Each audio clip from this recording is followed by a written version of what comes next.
A very good evening to all of you. This is Business Today, your weekly business roundup brought to you exclusively on Channel I. And today is 6th of December 2017. We have entered into the final month for this year, and the festive season is just around the corner and everyone's getting ready to end the year in style. So with all that, we are ready to start our show for tonight. And let's move on to Business Personality segment.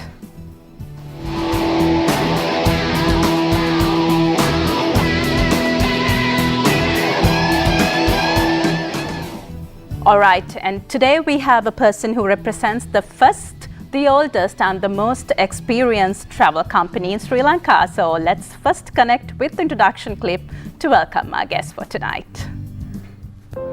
Founded by P.A. Diriwira in 1946, Ceylon Tours is proud to be the first, oldest and the most experienced tour operators in Sri Lanka, taking up the responsibility to colorize and give birth to dream vacations that one truly deserves, with an illuminating timeline that is being dotted with many significant events. It has successfully faced challenges and grown with the experience, becoming a competent and a fearless tour operating body in Sri Lanka.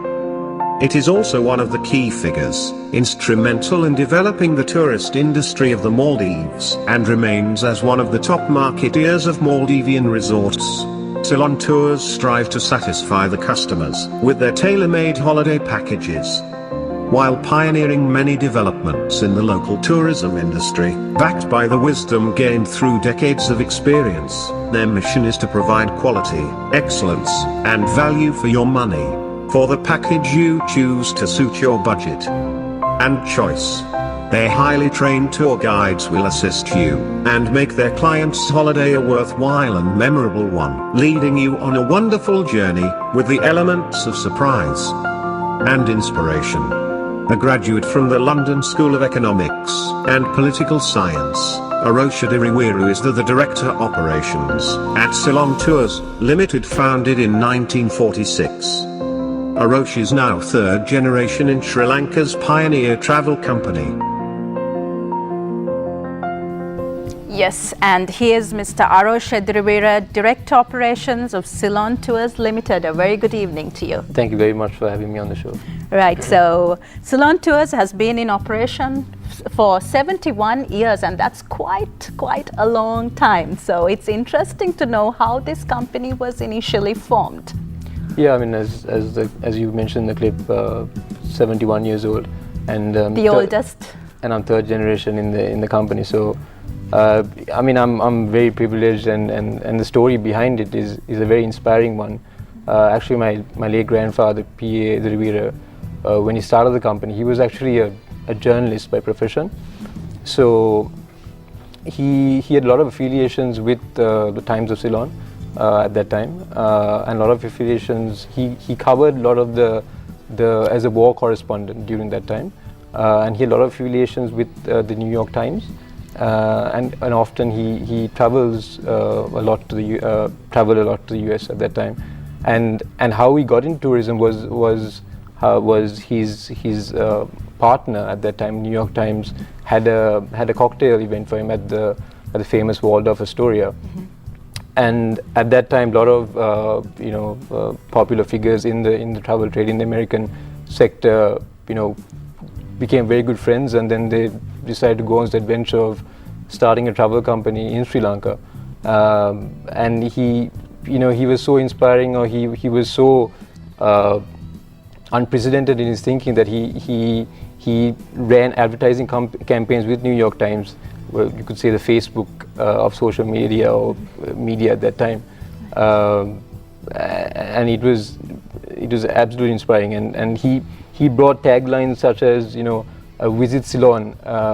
We don't have Coca-Cola, but we have pure virgin Ceylon tea, right. and that was enough. And within the first few months, we had a lot of charter operations in terms of ships at that time coming through, and he, on his way back to Sri Lanka, he stopped over in London and bought 6 Bedford buses.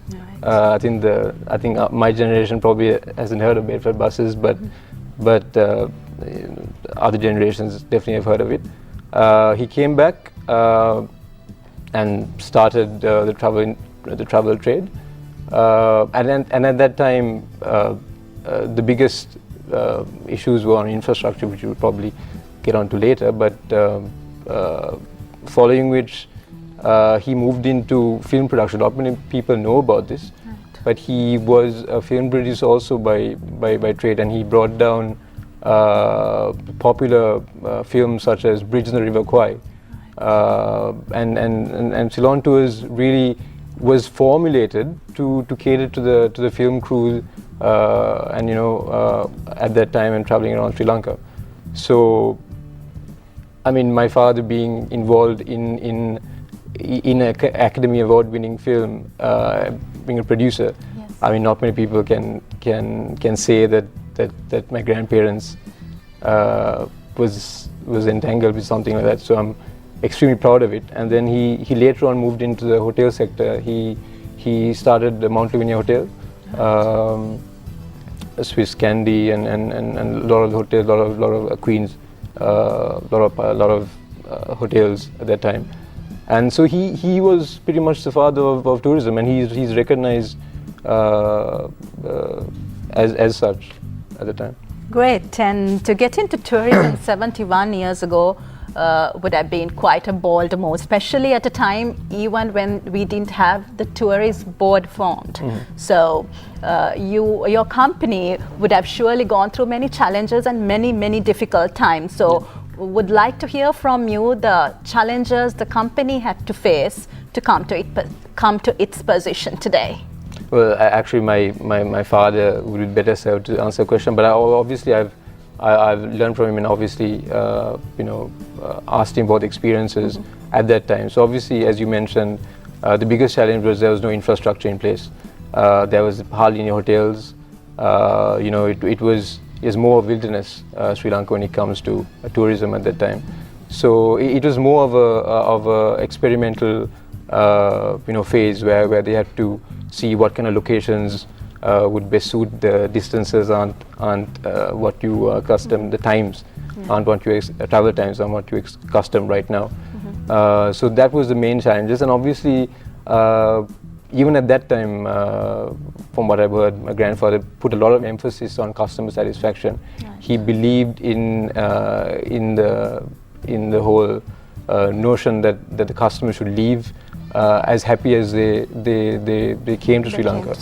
So that was something that he understood, that the best form of advertising is a happy customer. Right. So since then, when you look back for the past 7 decades, how do you assess the progress the company has made so far? Well, in a company perspective, or when you're sitting in a boardroom, what it boils down to is the bottom line, the top line, how much growth there is, and KPIs, key performance indicators associated with that. But when I joined 4 years ago, I placed a lot of emphasis on stakeholder satisfaction. So what I mean by stakeholder is the customers, the employees, and our suppliers. I firmly believe that as a happy workforce and happy customer base is, if you keep them all stakeholders happy, then it'll translate into good numbers in your financial statements.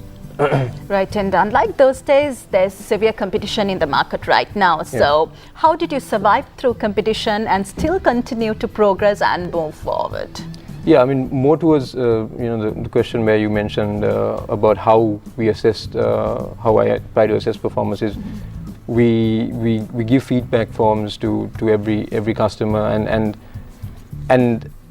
I mean, we take it very seriously, feedback forms, and as other companies do as well. At the end of the month, every week, we link with the whole operations team, and we get together with them and assess how the customers have faced, what the issues were, how the guides fared with them, what are the responses, and we try to link it to their performance. So basically, we try to have a pool for every happy customer. We try to create a fund where at the end of the year or end of the month, they have some kind of events linked to that. Coming to your current question of how we've adapted and how we've progressed, I think one of the main reasons what I've seen where we have to accept the fact that Ceylon Tours has lost a lot of market share to other travel agents in the country. So I mean, there's no hiding that. But I think the main reason is we've not moved the times. Right. So what we're trying to do right now is we're trying to look at avenues where we progress more with the technology advancements, and it's extremely important to differentiate your product in a environment where there's very low barriers to entry. Anyone can start up a travel agency. Definitely. So it's very important to set yourself apart from the other travel agents. Right. So also tourism is one of the sectors that got badly affected by the war that prevailed for 30 long years. So how did you survive through that very difficult time? Actually, we're not only the pioneers of tourism in Sri Lanka, we are also pioneers of the tourism in the Maldives. All right. We started that in 1974. The government of Maldives also has recognized us for that. So during that time, we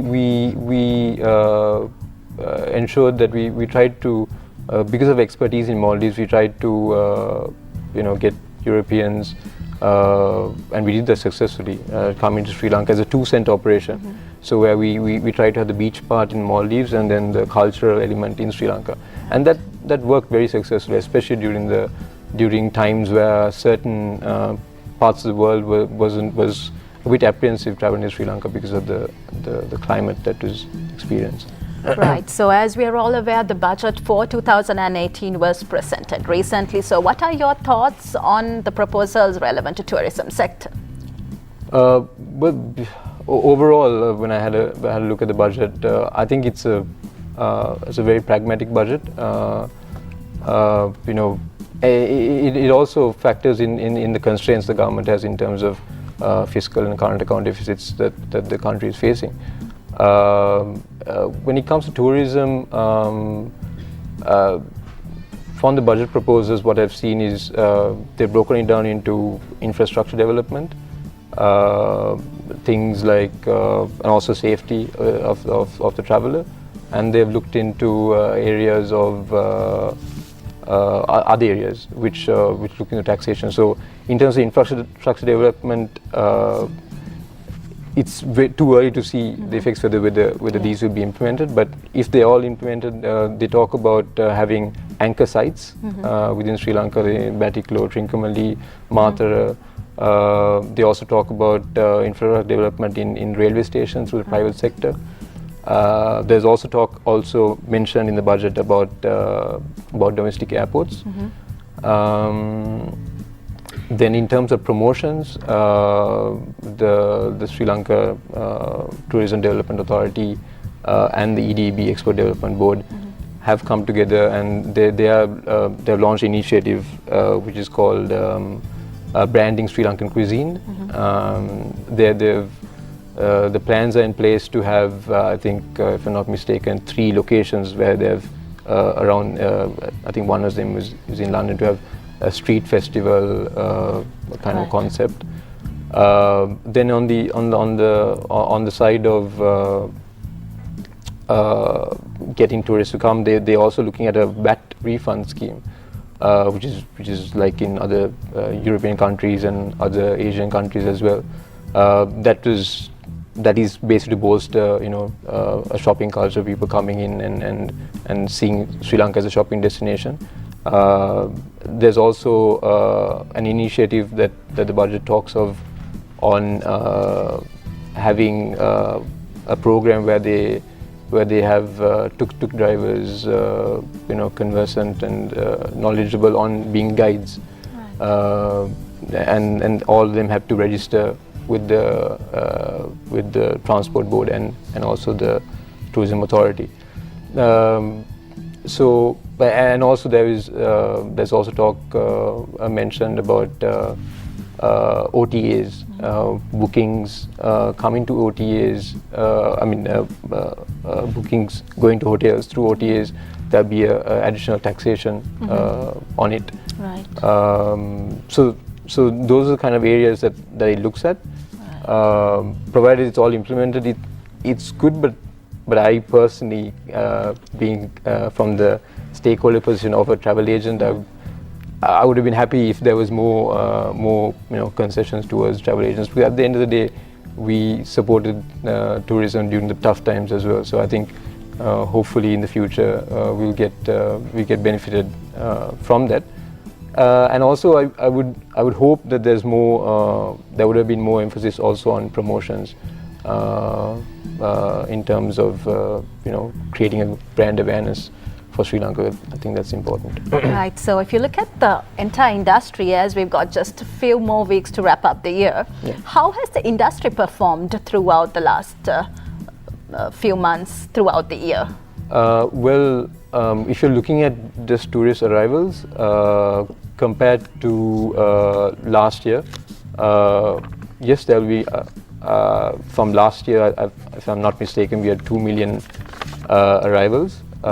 This year, year to date to October, November, we have something like 1.7 million. So I think projection wise we will surpass last year, but in terms of the target for this year of 2.5 million tourists, I don't see us achieving that target. But I think it's very, very important that we look beyond tourist arrivals, and that's just one thing. And I know the government is having other performance indicators, but they need to look at more sustainable tourism. They need to look at things like how satisfied was the customer with their issues they face. What is has the per tourist spend increased? It's important that how we gather information changes. We have to be a bit more mature in terms of how we gather information, and that needs to translate into bit more funding, because at the end of the day, tourism is one of the highest income generators for the government. So so how about achieving the targets for this year? In terms of numbers, in terms of pure tourist arrivals, I don't see the target being achieved at 2.5 million. Okay. But it'll be more than last year. But again, you have to understand that you have to look at other aspects as well. Right. So this year Ceylon Tours implemented a new segment, creating an avenue to sports tourism. Can you elaborate on this move? Yes. So sports tourism is in Sri Lanka we're still greenhorns when it comes to sports tourism. Other countries, apart from maybe cricket, obviously cricket, we've had international events like the World Cup, rugby also. There's small events as well. End of this year, the Ironman is going to be taking place. So things are progressing well, but. In terms of Ceylon Tours, we are also, as you said, inbound and outbound.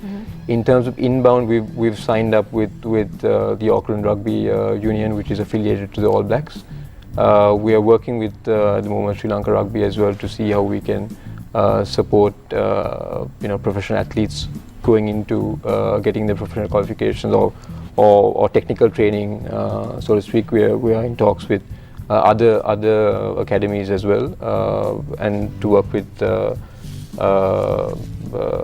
Minister Dayasiri Jayasekara on how we can give opportunity for potential promising athletes.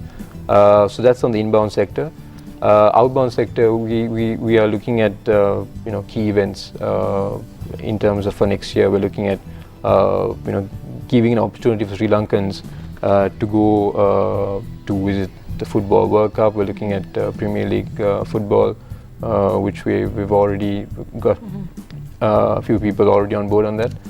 We're looking at things like golf, Ryder Cup, Wimbledon, right.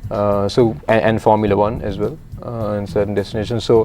So I think it's promising, and it's a vast sector that we're trying to get into, and and we've got a new team on board as well. So onto is Tracy Francis is who's just joined us is doing a very commendable job in terms of getting things in place. So yeah. So right, as you mentioned, with major international sporting tournaments starting from next year, Yeah. How do you rate Sri Lanka as a sporting nation? Well, as I said, we're still in the infancy stage in terms of sporting events, and then obviously There's huge potential. huge potential, and the private sector in itself cannot handle that on its own. So I think there has to be government influence, support on that factor. So it's very promising, and hopefully a lot more things to come on that front. So right, in what capacity can Ceylon Tours be instrumental to assist sports ministries, schools and national bodies to help developing sports in Sri Lanka? So it's basically on the hard side of tourism, hard side of sports tourism, where we try to give an opportunity or see where we can help the ministry in terms of developing sports, not just cricket. Cricket has plenty of funding, but we're looking at and even rugby as well. There's funding coming through, but also the new sports like athletics, things like tennis. We're looking at supporting the government in terms of making Sri Lanka competitive as a sporting country. Right. So if you look at and if you concentrate on the growth of this sector, how can private establishments like Ceylon Tours together with other tour operators support the growth of this sector? Well, at the end of the day, in terms of supporting the growth of the sector, we have to look at the responsibility of travel agents. So firstly, they need to understand that when you set up a strategy, when you set up your plans the year, you have to also see what the government and the ministries are doing to in terms of their strategy. So it has to be in sync with what is happening. So that's the first thing. And secondly, we are a consultancy at the end of the day. We're not like a online travel agent where you book online. We have to advise clients. We have responsibility in terms of giving a proper customer satisfaction to the client and advising them what's on offer. So we have to understand that we have to have trained staff. We have to have in terms of and also our guides as well. Have to give a good product to the customer where they're happy at the end of the day. We are custodians of the government's plans as well, and we also actually have to act as whistleblowers in terms of if there's anything if there's any issues, we need to bring it to the governmental authorities as an institute. I think as an association, I think SLITO, Sri Lanka Association of Inbound Tour Operators, there's association in place. So hopefully everyone gets together and supports the government in sports tourism and also other sectors, and even few weeks ago actually the Ministry of Tourism and along with the sports ministry, Minister Dayasi Jayasekara and Mr. John Amatunga had a press conference, and they're collaborating, the two ministries. I think it's unprecedented. So they're looking at bringing down sporting events such as powerboat world championships, things like Ironman, which is very big, and then many more, I'm sure, in the near future. Right. So since you spoke about online travel agents, I'll ask this question from you, as there's a lot of debate that Airbnb would very soon replace private tour operators. What are your thoughts on this concern, and how has Airbnb affected the local industry? Well, in effect, any institution like Airbnb, in effect, is almost like a redistribution of wealth from the formal sector to the informal sector, so to speak, because and that is not just in Sri Lanka, in other countries as well. It has acted as a catalyst for government policies in terms of redistribution of wealth, in terms of people starting up, people who wouldn't have ever made a living out of converting their home to a accommodation center for individuals willing to travel to Sri Lanka. That's a huge advantage.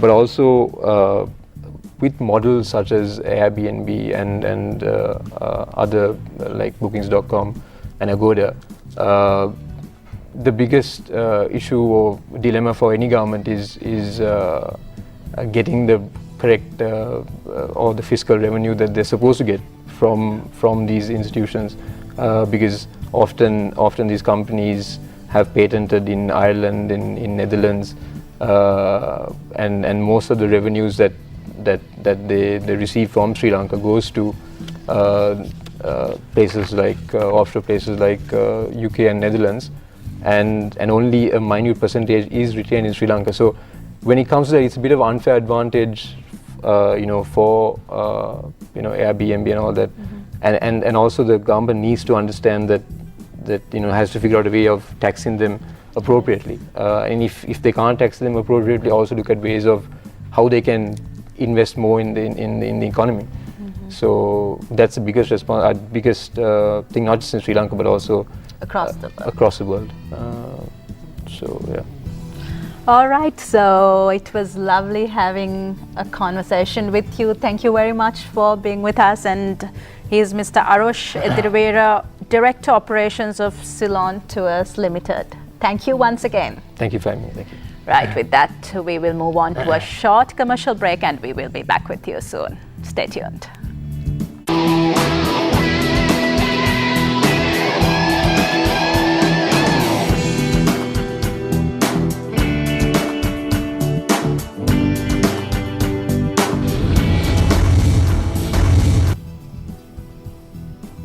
Right, welcome back to Business Today, and we hope to talk about quite a timely topic in our next segment, and before that we will move on to the stock market segment.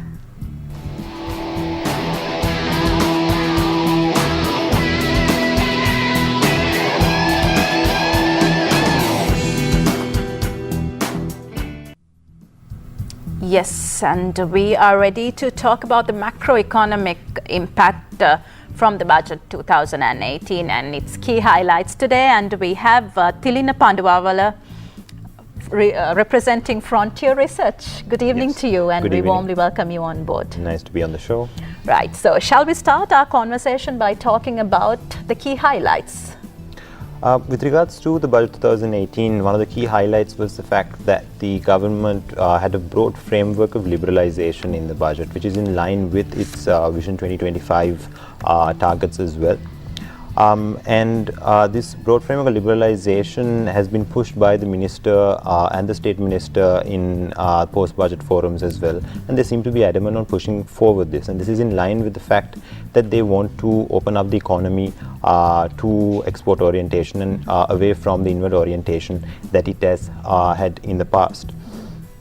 In addition to that, the government has also moved forward with the fiscal consolidation, partly because of the fact that it's a requirement considering the debt repayments that the government has to handle, and also the fact that the IMF program has fiscal consolidation as part of its requirements.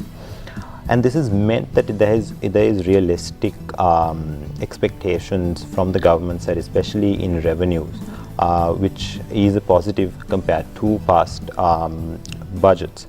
And finally, of course, considering the government's also heading into local government elections, it's nice to see that the government has not put focus on the elections through the budget, and that is a positive for businesses going forward, that there is some certainty the government is going for long-term policy consistency rather than the short-term election concerns. Right, there were a number of revenue proposals in the budget speech this time, and there were certain instances where certain sectors were taxed. So how realistic are these tax revenue proposals? The most obvious ones and the ones that were caught in the headlines was mainly the debt repayment levy that was on the banking sector, and also the telecom tower levy that is on the telecommunication sector. And in addition to these, there were changes to the alcohol taxation and also 2 changes in the motor vehicle taxation. The factor in these revenue proposals is that these are mainly indirect taxes. And so when we do look at these proposals, in fact, the indirect proposals mean that they're easier for revenue collection. That means the government will have a easier time collecting these revenues as compared to direct taxes. Longer run, with the new Indian revenue bill coming in, that is the direct taxation movement that the government wants to go into. However, in the short run, with regards to the government's revenues over the next year, the fact that these are indirect revenue proposals is a positive for the numbers with regards to revenues. Right, so do the realistic expectations in the overall numbers carry on to the budget expenditure proposals? So in the budget speech, there were about 200 individual budget proposals, promises put forward, and this encompassed about 10% of total expenditure of the government for 2018 as proposed. This is usually something that's in Sri Lankan budget and even in other emerging developing country budgets where there are a lot of proposals. And the bottom line is whether the government's able to implement these 200 odd proposals, in which there are quite good proposals that if implemented will have good economic impact. So the issue with regards to realism of these proposals is again implementation and how this implementation will happen, because the government also faces constraints going forward because of operationally and also with regards to political capital. So how the government will handle those constraints moving forward will matter with regards to these proposals. Operational capability, mainly how the government, considering the fact that sometimes the basics have not always been implemented so that with certain events in the past few months, how it gets those basics together and also uses its limited, especially the team in the finance ministry has done a good job, but how they work with the other ministries, other government institutions to push and implement these proposals will be important. And on the political capital side, there are some important proposals such as raising equity capital for the Bank of Ceylon and People's Bank, which are likely to face some political opposition from unions, from opposition parties. So how the government, the state banks, which will be shown as sale of state assets. So how the government moves ahead with such challenging proposals, which are positive for the economy, how that implementation is done will be important going ahead, and how that is handled will determine how effective these proposals will be. Right, so there were a number of interesting proposals in the budget speech ranging from blue-green economy to enterprise Sri Lanka. So how will these initiatives affect the economy?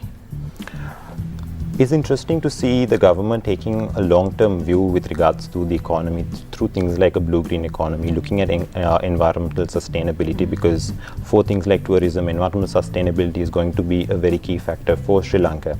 And of course, on the other hand, the enterprise Sri Lanka proposal, which is to improve the entrepreneurship and also to drive exports. However, with regards to these proposals, it's about implementation, how the government manages its short-term requirements with these long-term visions. Because in the short term, it also needs to take into consideration that there are national elections in 2020. And what we do see in our outlook is how it manages these political and electoral pressures, as well as this requirement to address these long-term requirements to take Sri Lanka into the next growth level that the government promises through its Vision 2025, because in its targets it needs to push into 5 billion in FDIs by 2020 and to make Sri Lanka an upper middle income country. So for that, it's again, as I mentioned earlier, implementation. Implementation is going to really matter from the operational capabilities and the political capital, which are the constraints the government faces, and how it's going to manage these two will really matter with regards to these long-term visions that it's put forward, such as the blue-green economy, entrepreneurship, enterprise Sri Lanka, and also consistency. These proposals need to be carried on to the next budget. We need to see this in budget 2019, how these proposals are carried forward, how allocations are done, because that consistency is lost, then of course these long-term visions will not be capable of being achieved. Right, so you just mentioned about the importance of implementation of these budget proposals. So what are the areas what are the areas that should be given priority, or we expect priority to be given in terms of implementing? Yes.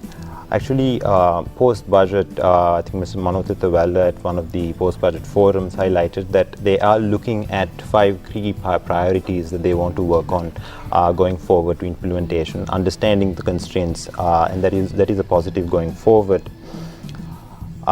What are the proposals that the government should prioritize? We actually looked at the 200 odd proposals, and we did come up with about 10 proposals the government really needs to push forward on. One of those is, of course, the budget implementation monitoring unit, which, if done, is good. Is a positive, because Sri Lanka's budgets are put out there, and then the implementation is not assessed. And this was actually discussed quite a bit prior to the budget announcement on November 9th, with research being done into how much of these proposals have been implemented. And that research that was made public showed that implementation was quite weak in Sri Lanka's budgets, even the previous budget.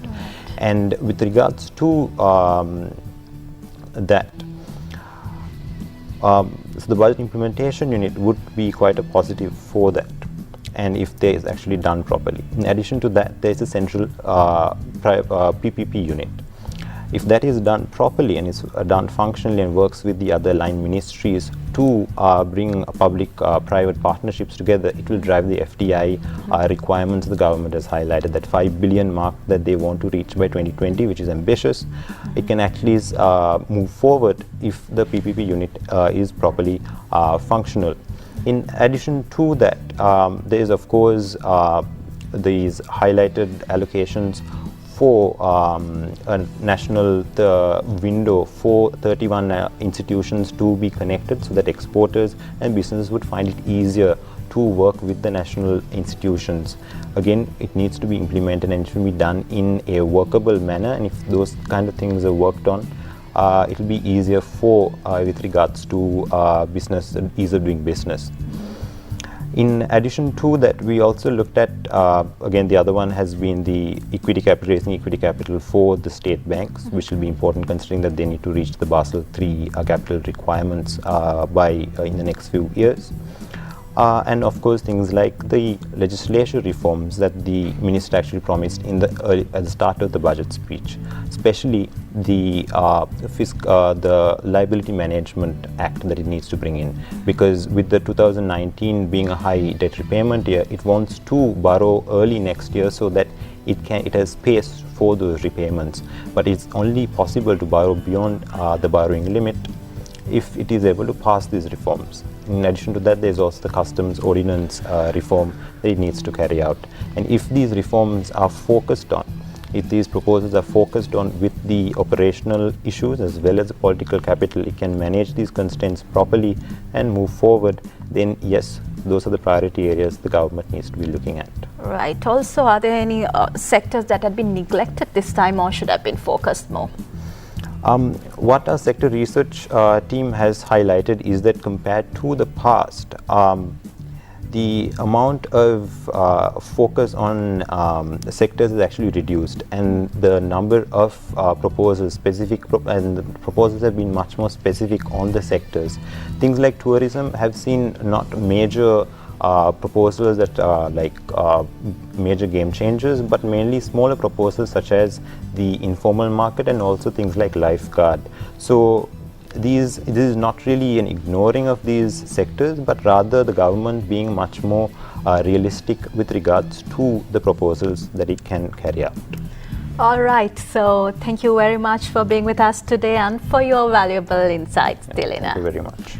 With that, we got to wind up for today. Thank you for being with us. We will see you next week. Take care and good night.